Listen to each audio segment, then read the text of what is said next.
Kento looked over at Sayla, who was leaning into Suguru's side as the credits began to roll. The movie she'd chosen had been a good one, and from the way the ending was left open, he thought it might get a sequel if it didn't already have one. They'd have to check and see so they could watch it together. "Are you tired, pretty?" he asked as she pushed away from Suguru and stretched. It was almost 1 a.m. "Not really. My schedule is a bit strange at times because of the time difference between me and my client," she responded. "We have something we want to give you, but it could wait until morning," Suguru said. "It's technically morning now," Sayla pointed out. "And I suppose you could have them now," Satoru said. Kento had no objection to that. The three of them stood and he went to the guest bedroom he always used when he visited Satoru's. At this point, he might as well call it his. He even had a few articles of clothing he kept there. He grabbed the jewelry box off the dresser. The courting gifts had been in Satoru's car during the festival. The original plan had been to give them to her at the fireworks festival. However, they decided against that and thought the first courting gift they gave her should be done in a more private setting. The plan was to give them to her when they dropped her off that night, but since they were all staying together, it was as good a time as any. Kento returned to the living room and retook his seat. When they'd all returned, Satoru gave her his first. Kento watched her open and remove the necklace from inside. The pendant on the necklace resembled the matching tattoo the three of them had on their upper thighs, but instead of the 3 overlapping designs, there was a 4th. "Thank you, Satoru. It's gorgeous," she told him before leaning in and giving him a deep kiss. If it were any other couple, Kento would have looked away, giving them their privacy, but he couldn't if he wanted to.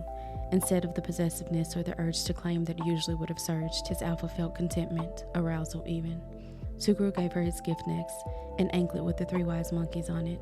The ones without their eyes covered housed purple gems. Suguru received the same form of gratitude she'd given Satoru, and their kiss had the same effect on Kento as the other one, and he could tell he wasn't the only one. When they pulled apart, Kento gave her the jewelry box and watched her open it. She smiled as she had with the other 2 as she removed the slider bracelet with the single book pendant. She ran her finger over the book before taking his chin in her hand and kissing him. Her tongue slipped into his mouth and he tasted the fruit and sweet she'd eaten during the movie, enjoying the latter much more when he tasted it from her. Her cinnamon smell engulfed him and Kento's scent became heavier, arousal seeping from him. But his wasn't the only one. It seemed Satoru and Suguru had the same reaction he did to watching Sayla kiss one of them. Her scent sweetened, blended with theirs, and it was addicting. Then a surprised whine left her as something sweeter filled the air, and she pulled away. Kento licked his lips as his nostrils flared, taking in the scent. Sayla cleared her throat as she shifted before taking her gifts and standing. "Thank you for the gorgeous gifts," she told them. "I'm going to head to bed. Good night." "Good night," they responded simultaneously, and Kento watched her exit the living room and head down the hall. The soft sound of the bedroom door closing reached them a moment later. "You both smelled that too, right?" Kento asked, looking between them. "Yes, but that's impossible," Satoru said. "Is it?" Suguru inquired. "Because we can't all be wrong." Kento knew Satoru was right, but Suguru also had a point. They didn't say anything for a moment before deciding to call it a night. They cleaned up the tray of snacks before going their separate ways. Once in bed, Kento stared at the ceiling. The city lights filtered softly through the windows. He couldn't get the fragrance out of his mind. It still felt as if he was sitting right in the middle of it. It shouldn't be possible, but he knew what he'd gotten the slightest scent of. Kento headed down the hall the next morning, the delicious smell filtering from the kitchen guiding him. He found Sayla in the kitchen making breakfast and he walked behind her, wrapping his arm around her waist. He kissed her neck and she tilted her head, giving him better access. "Good morning, Kento." "Good morning, pretty. Do you need some help?" "No, I've got it. You go sit," she instructed, looking over her shoulder at him. He dropped a kiss onto her lips before releasing her and taking a seat at the island. "How did you sleep?" Kento asked. "I slept really well. The bed is extremely comfortable," Sayla responded. "What about you?" "The same." Kento refrained from telling her much of his night was filled with dreams of her, of them together, and the thrills of passion. He'd woken up harder than he had in his entire life, and it had taken him a few minutes to will it down before freshening up in the bathroom and joining her. He watched her in silence for a couple of minutes until the other 2 joined them, stealing kisses from Sayla as they bid them good morning. "Satoru, I hope you don't mind. I wanted to make breakfast for the 3 of you." "Not at all, little Alpha. I told you, make yourself at home." "Since none of us work today, we could binge watch movies and stay in," Suguru suggested. "Unless you have other plans, little one." "I don't have any. We can do that. I enjoy spending time with the 3 of you." Sayla finished making breakfast and they moved to the dining table to enjoy it. Kento's alpha rumbled at her preparing food for them. The way it had when she'd made them muffins. It was something so domestic, but it pleased his alpha. Once they finished breakfast, Sayla went to change and the 3 of them handled cleaning the kitchen, which only took a few minutes. Much like himself, Sayla seemed to have cleaned as she cooked. Kento went into the bedroom and changed into a pair of jeans and a brown v-neck t-shirt. He brushed his teeth again before going into the living room. He found Satoru and Sayla in the kitchen. The older alpha had her against the counter, his hands bracketing her as they kissed. "Having fun," Kento teased. Kento, Satoru started, pulling away. Thank goodness you're here. She jumped me, he teased, causing Sayla to swat him playfully. From your position, it looks like you jumped her, Kento countered. Semantics, Satoru replied, taking a step back. When Suguru joined them, the four went into the living room and settled on the couch. They unanimously decided to find another horror movie to watch. They chose one at random, and Sayla draped her legs over his lap as she leaned against Satoru. Satoru, do you have board games? Sayla asked once the movie went off, and Kento removed his hand from her knee as her legs slipped from his lap. I have a few, Satoru responded.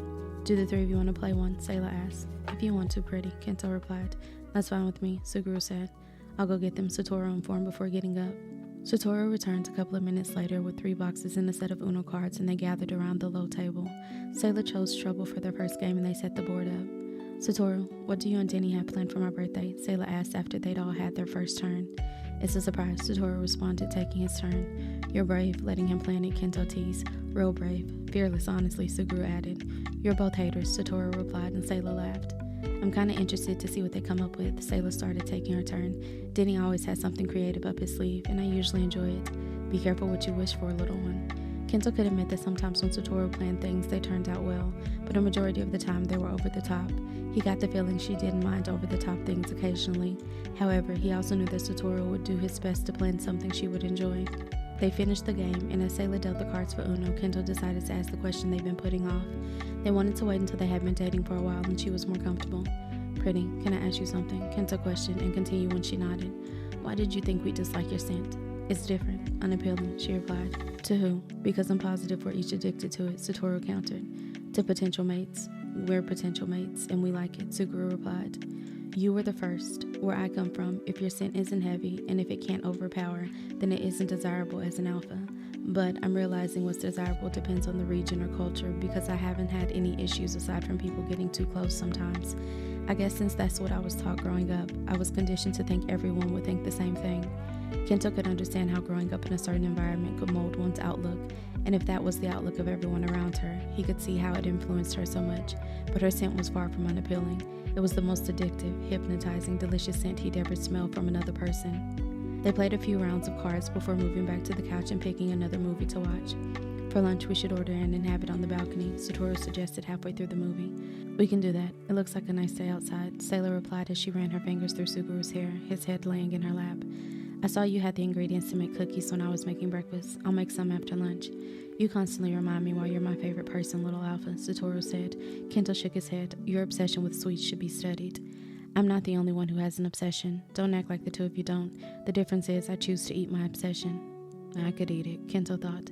I could eat mine, and it's probably just as sweet, Suguru replied, dark eyes turning up to look at Sayla. Her fingers stilled in his hair briefly. That fragrance from the previous night bloomed slightly, and Kento breathed it in. He'd only smelled it twice, but he was quickly becoming to crave it. A new obsession, a new addiction, and they all were caused by her.